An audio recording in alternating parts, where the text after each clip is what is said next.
Hi, it's Elena from financialdemics.com, and we're going to talk about how to create a zero-based budget. I know people don't like to hear the word budget, but listen, a budget is just an estimate of your income and your expenses. That's all it is. But it's gotten some negative connotations over the years because, yes, it's used negatively in a lot of ways. But a budget can actually work for you. It's really just giving your money a job. So I'm not going to draw it out about why you need a budget. I'm just going to show you how to make one. So if you want to make one during this video, this is what you'll need. I would get either 2 to 3 pay stubs depending on how often you are paid. So some people are paid monthly, some people are paid bi-weekly, some people are paid twice a month, and then people are paid weekly. So whatever your situation is, go ahead and get a few pay stubs. So I normally say 2 to 3 pay stubs. You can also access your bank statement, so that's whether or not you get them in the mail or you have them sent to you through your online account at your bank. Just access your bank statements because they do tell you how you spend your money. Grab your credit card statements too if you actually use credit cards, because some people actually put their monthly expenses on their credit card, so go ahead, grab that too.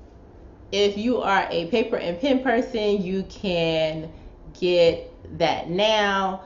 Some people like to use like Excel or Google Docs. And if you don't want to worry about that, I have a budget template down below, so go ahead and download that and we can get started. The first thing that we're going to do is determine how much money you bring home on a monthly basis. So I know if this is not your first time watching one of my videos, I've talked about how I budget by paycheck, but I still like to see where I'm at when I'm making a budget initially from the monthly perspective. So I compute my income for the month first. In order to do that, you're going to need your pay stubs. Your pay stubs will show you how much you typically bring home on a monthly basis. So total those up and write that number down. All right, the next thing you should do is calculate your monthly expenses. So before we calculate them, you should break your expenses up into different categories. I have 3 categories. One is fixed expenses, which they're typically the same every month. And then I have my financial and savings goals. And then lastly, I have lifestyle expenses. So for your fixed expenses, those should include things like your rent or your mortgage, your car payment, your utilities, so electric, gas, water, garbage if you have to pay for garbage, your groceries, and your cell phone. For me, my groceries, I have a strict grocery budget that I stick to. Some people, theirs fluctuate. So you may want to move that to your lifestyle expenses, but I feel like we have to eat, and so I normally keep that number around the same and aim for that number every month. Sometimes we're a little off, but I aim for that. You also can include like your car insurance and any child care expenses that you have in your fixed expense amount.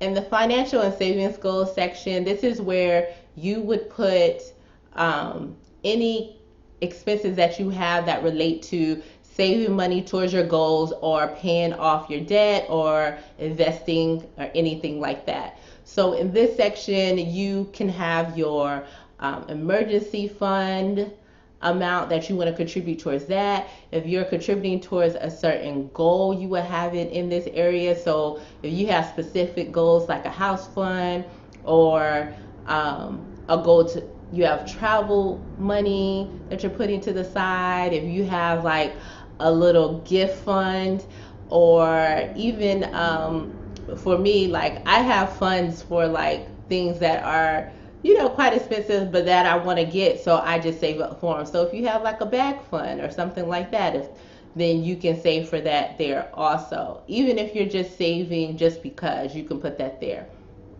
I also allocate in this area for investment. So if you want to invest, then this is an area where you will put how much money you want to put aside for investing. Now, just to be clear, this is not including like retirement savings from your actual job, like your 401k or 403b, because those will typically come out of your check pre-tax, so it's already taken out before you get your check.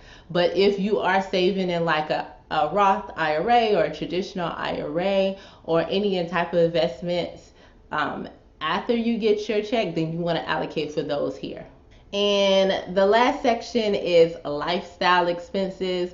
So in this section, I typically have like cable, fund money, like restaurant money, any beauty maintenance, so like nails and hair, my gym memberships, any hobbies I have, all of those go into the lifestyle section.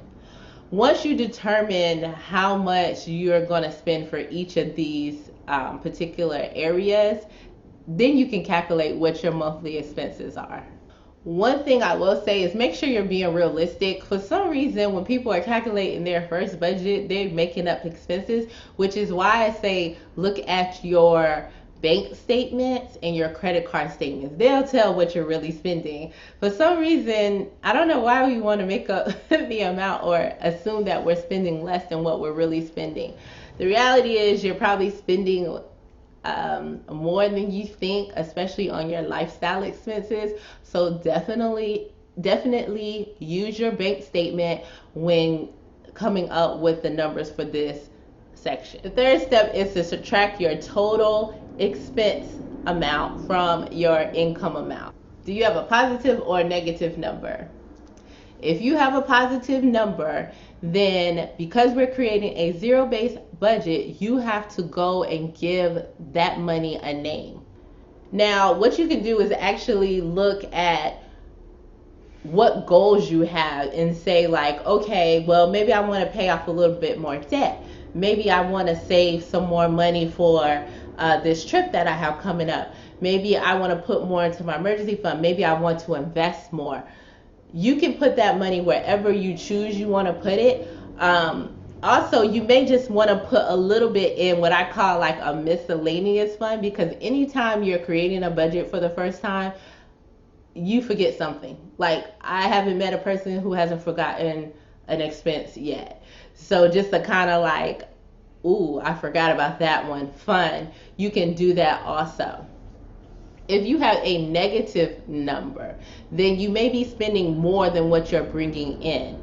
And so you need to see where you can make adjustments. And that's why your bank statements and your credit card statements are great to have, to see what are you spending money on, where can you make adjustments. You also may be in a situation where you can't cut back and you just need to make more money.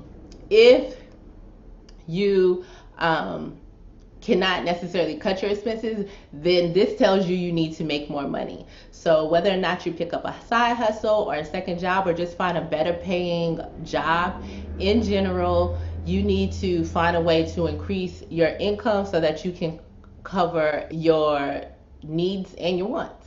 Even though you're negative, if you figure out a way to reduce your expenses, like it may just be that you're spending on stuff that you're not even paying attention to. Like you may have memberships that you're not using, you may have subscriptions that you're not using, and if you do, see if cutting back on those things will help bring you to zero. You can also look at cutting out some of your luxuries. I tell people all the time, people don't like to do this, but are you really watching TV all the time? Maybe you cut your cable. Maybe you not cut your cable completely, but maybe you just reduce the package you have for a few months. Or maybe you just cut it out for a few months. The same thing for some of the other subscriptions you have or things that you pay for. You know, maybe you do some things yourself, DIY, for a couple months until you get a good handle on your expenses. But anything to get you to zero until you find a way to make more money to be able to afford those little luxuries. So the last thing that you need to do with your zero-based budget, since you should be down to zero, is to evaluate it the next month and make any changes accordingly. One thing I always say is if you did not do well with your budget the first month, do not give up. Sometimes it takes 3 to 4 months before you get in the hang of really nailing down your expenses. I'm telling you from experience, even when I adjust my budget now, it's always a little off. So it doesn't have to be perfect.